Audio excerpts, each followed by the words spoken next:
Hey, look out. It's Faith Talk Live. I'm Rick Probst. And I'm Dan Ratcliffe. There he is, Gordon Douglas, comedian, motivational speaker. And we have so many mutual friends, Gordon. How did that happen?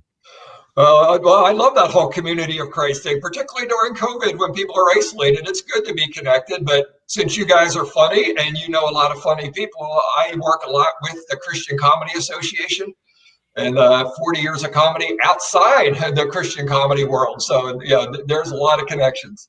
Dan, did you hear that? He said we were funny. I think that's I know. the first I like that. Can you say that again? I just like to hear that. I am an optimist. I am an optimist.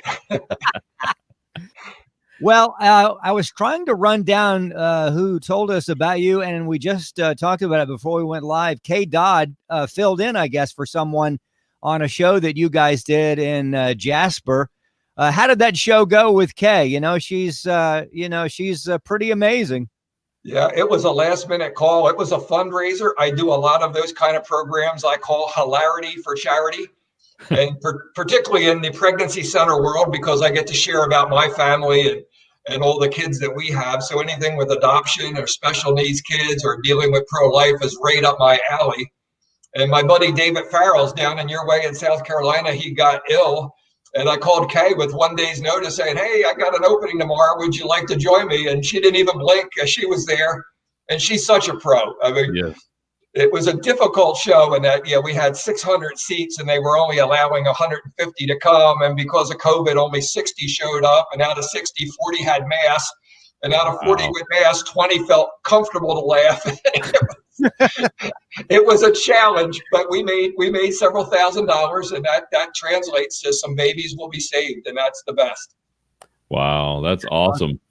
Very cool. Talk a little bit about go ahead, Dan. I was going to say, how hard is it? I mean, because we've talked about this with a couple of our comedian friends, but it's hard enough to make an audience laugh and get a good genuine laugh, but when they've got masks on, you can't see the reactions at all. It's kind of hard to play off of them, isn't it? Yeah, very much. And a lot of them are fearful, even with the social distancing. So you get a lot of the arms crossed and a lot of heads nodding. You can see the smiles in their eyes, but you don't get that big belly laugh and that roll that has it. It's changed.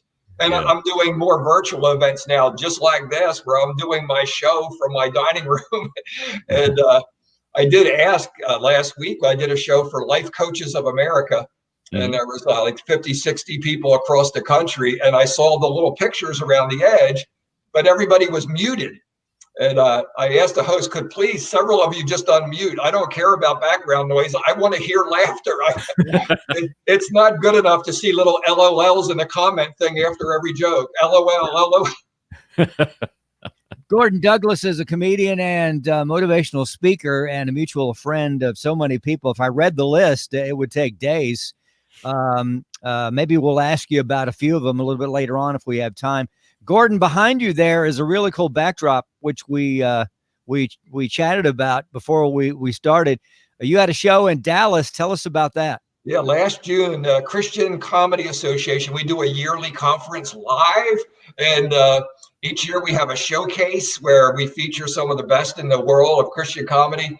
And then we have workshops and conferences to help young comedians get started, learn to hone their craft. And my part as the chaplain, how do you tie a spiritual truth into a comedy show? So this was my last time on a big stage last June, and it was just a highlight for me to be selected to be on the showcase with some of the best out there. And we had Robert G. Lee, we had Bone Hampton, we had Rick Roberts, former president, Leslie Townsend, just some of the best men and women out there. It was just an awesome show. Now, all those names you just mentioned, they're friends of ours. We'd love to have them on the show. Bone Hampton is a guy that can just make me belly laugh like few others can. Just and there's some great people in that organization. I mean, I think you guys had it at Jason Earl's church out there. Sure, he's a great guy. Ken Kington, who kind of connected us to all of these guys.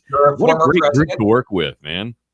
Yeah, it's been amazing. I've been there since the beginning, 2001, when we started with 37, 38 people at Shonda Pierce's Funny Farm. Just a bunch of lonely comedians on the road that never connect with anyone else. People think it's so glamorous. And the need for fellowship, we see it more during this pandemic, but we see it all the time. Yeah. So we just had to get together, let's talk, and there's other people out there like us. And out of that grew the part where all of a sudden we're going to start mentoring and training up a new generation. And we've kind of evolved over 18 years. We're kind of going through some growth pains now because we have hundreds of people, and some are funny, some are not, some want to be funny. We're called the Christian Comedy Association, but I have some doubts about whether some people really know the Lord or not. I'm not to judge hearts, but I am a fruit inspector, and I'm saying it. Comedy clubs have been dying, and a lot of club comedians see that the church is now open to, at least slowly opening the doors to using people in the arts, particularly comedy. Mm-hmm. So it's been an interesting transition over 20 years to be a part. And I went to Hollywood in the 70s. I was kind of a big deal in the clubs of Philly and got on a couple of TV shows back in those days. But God got a hold of my heart, and I ended up as a youth pastor. And most youth pastors are comedians anyway. Yeah. And then eventually, after 13 years of Bible school and seminary, I got to be a senior pastor, and I really felt I had to give up comedy. Just when you're in that role, you have to be serious. But God opened up this door, and I got partnered with this group, and what a journey it's been. I just love it. Wow. Yeah, you mentioned Leslie Norris Townsend. Anytime we have her on our show, all I do is scream because she is so hilarious to me. And all those guys, Christian Weber, Nita Renfro, Robin O'Brien. I mean, there's so many of those guys. Gordon Douglas, he's a comedian, motivational speaker. Gordon, this whole, as the pandemic and social isolation and everything was going on, we had many of those, if not all of those comedians on the show. And it was kind of a challenge. It was a struggle. They were having to do Zoom shows, etc. And the shows were drying up, which means when shows dry up, so does their livelihood. Their what did you say to them, and what are you saying to them now?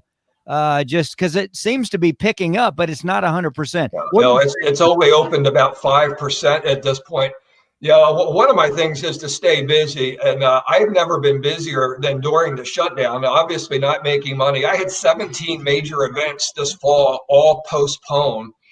And usually if I get a major event in a city like Atlanta, I will call up churches and pastors groups, and I want to be used. I'll visit a local prison. I'll do 2-3 shows a day because I want to share my testimony and really minister. So that's been shut down for me. So what I've been doing is every day I call 1 to 3 comedians up and 1 to 3 pastors up and just see how they're doing and talk with them and pray with them because they need to be encouraged. Mm-hmm. And then it is a great time. One of the things that I say in my book all the time is don't waste your pain. And here, if we're going through a tough time, this is a chance to write new material. It's a chance to try new things. It's a chance to evaluate. It's a chance to spend more time with God, which we're out there binge watching TV shows and panicking and crying out instead of God. I got this great chance where we can really sink some roots deeper and see some real fruit. So I try to encourage them. I don't know when this thing will pass or leave, but I know God has a plan. Again, as a pastor, I always say that when you don't know what's happening, stick with what you do know. And I try to just affirm them with some of the simplest truths, but it's good to know God is in control. It's good to know his promises won't fail. It's good to know, even though we feel like Elijah and we alone are left, we're not alone. And I try to encourage them. You want a friend? Be a friend. You want to get a call? Make a call. It's not that hard, this Christian life. We make it way too complicated. Yeah. And the other thing I've been doing, because my agent, Gloria at Ambassador Speakers, she said, Gordon, a lot of these pregnancy centers that you speak at, their fundraisers are closed. They're big banquets. And 70-80% of their income often comes from these banquets. So could you make a little 2-minute video and just encourage them? So I thought, what is it that people are really worried about as the pandemic was really just starting? And I thought, well, they're first worried, will I get this thing? Can God protect me? And number 2, how am I going to pay the bill? So protection and provision. So I did a 2-minute video through the Bible of all the ways God protected people. It was almost like a high-speed rap song.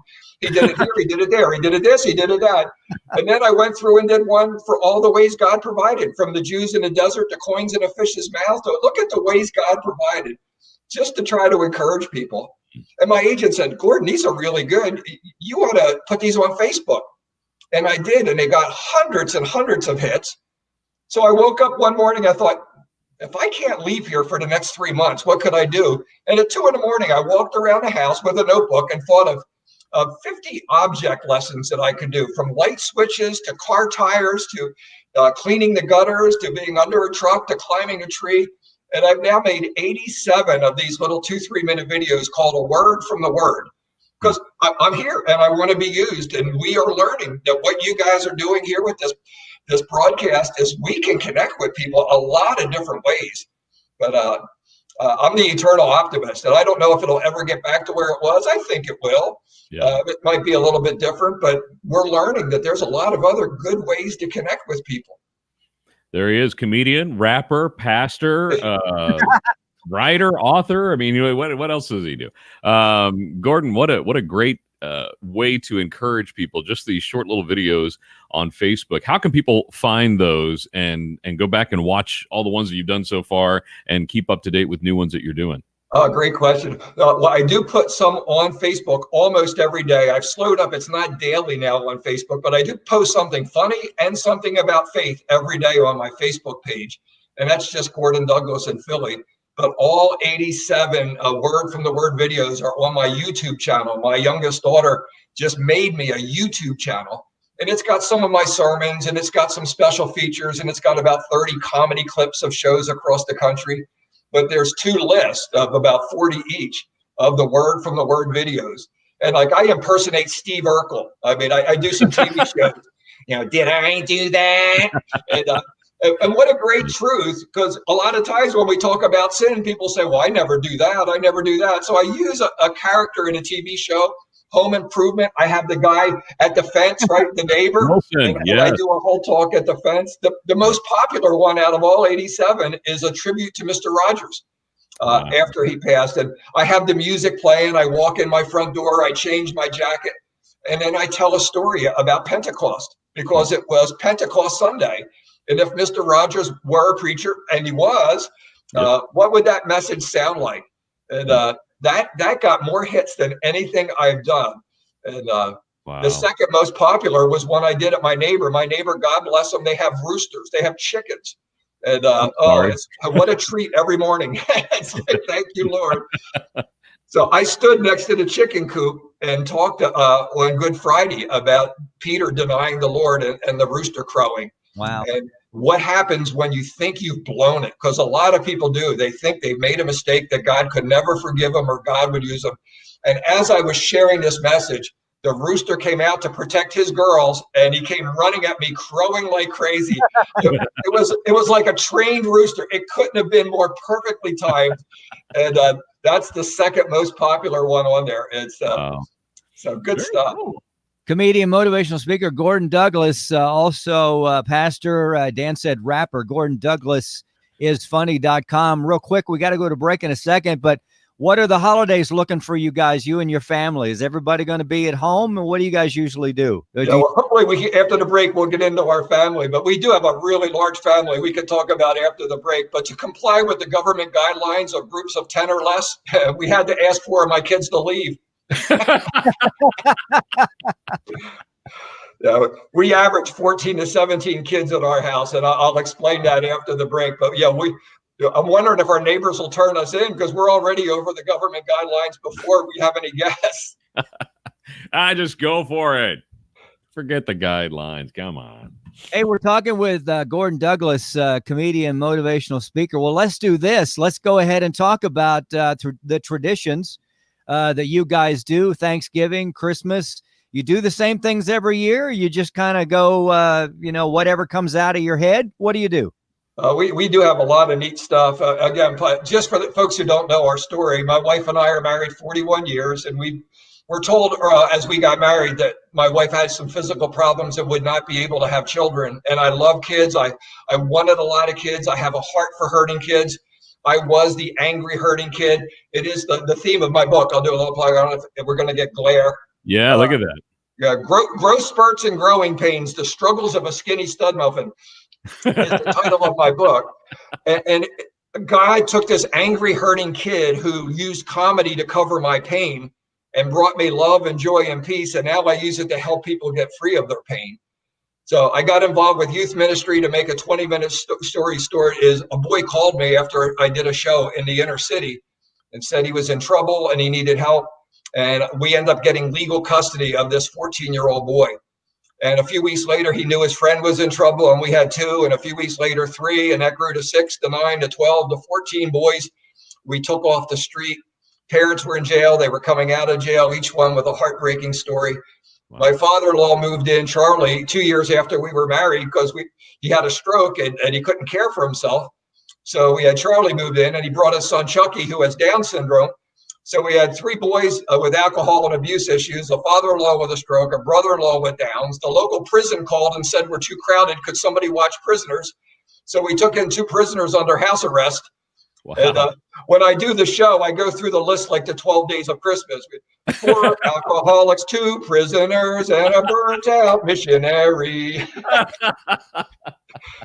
And in the midst of this 10-year journey of our house growing from 1 to 14 kids, God showed he had a sense of humor and blessed us with 5 birth kids. Wow. And, 4 before the doctors told me what was causing it. It was must be the water in Glen Mills, Pennsylvania. I do a lot of pregnancy center shows, and that joke gets comments like, Gordon, that's a joke about sex. I said, if we don't talk about sex, how are we going to teach these kids? So I speak at about 30 high schools a year on love, sex, and dating. I'll go into a Christian school, Catholic school, public school, and do a comedy show that talks about dating and what do you wear, where do you go, how far do you go? And I do it with a lot of humor, but I want these kids not to need the free pregnancy test at the pregnancy center. I wanted to do some preventive teaching. So that's a little of our family. So yeah, we have 10 kids in the house right now. It's the lowest we've been in 35 years.